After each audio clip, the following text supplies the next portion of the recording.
One. I apologize in advance. I'm having trouble with the program that I'm using, and the first couple of sentences or words always seem to be glitchy, and I can't fix that. And right now, I can't get anything ordered because the supply is out, so we're going to have to go with it. This is Get Your Grit Together, part 3 of the series. And I want to start with some acknowledgement. I talked to a family member last week, more than one, and a couple of friends. And it seems that everyone was on the verge or over the edge of the verge of tears. This has gotten to us. And, I was very honest with you and said I didn't feel like having my grit together at the beginning of last week. And a friend of mine, dear friend, said, I just want to develop and grow young people. I don't want to be the police. So if you are a mom at home with your kids, it's okay right now not to like them. It's okay to be done. It's okay to say, I don't know if I can do this anymore. And whether that's on a Monday or a Thursday or 12 times in between. Because one of the very first things that I said in this grit series was owning your current reality. And I had a couple of thoughts written down that I didn't say in that particular order.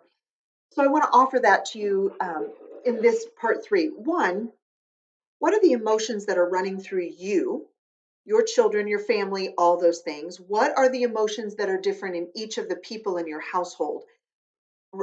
Depending upon their age. Maybe you have a senior in high school who thinks this is the absolute worst thing that could ever happen to them.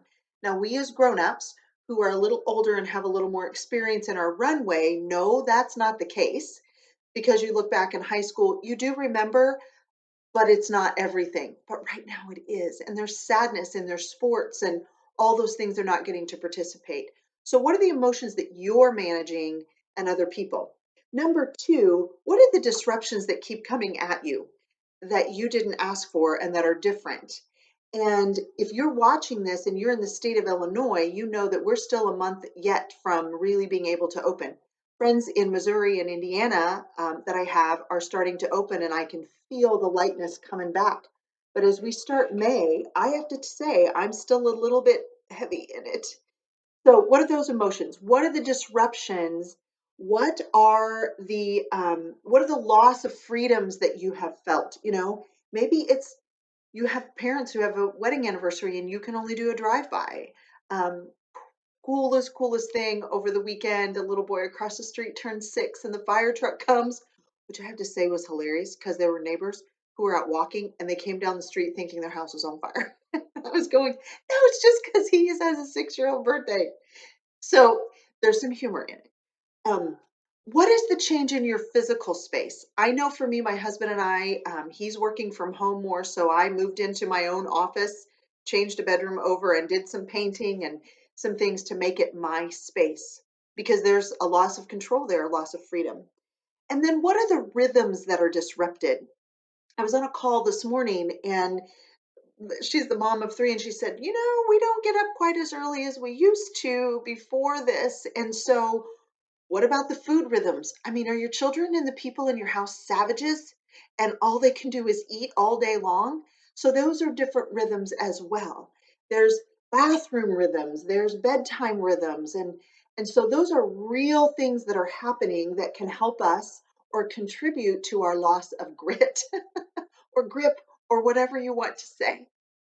So I want to talk this week. I'm going to do kind of offer some action items because for me, I got to do something about this. I've said this before. I can't wallow in it and stay in it. That's not healthy for me mentally.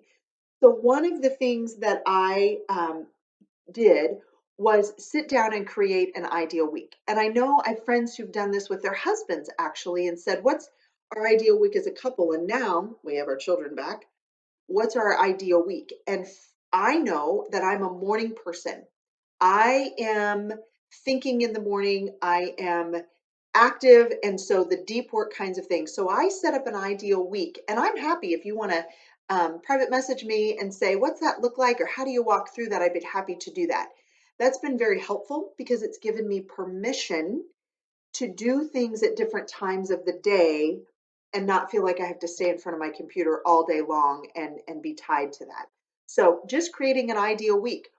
Are there things you're going to do in the morning only and then afternoon is up and movement?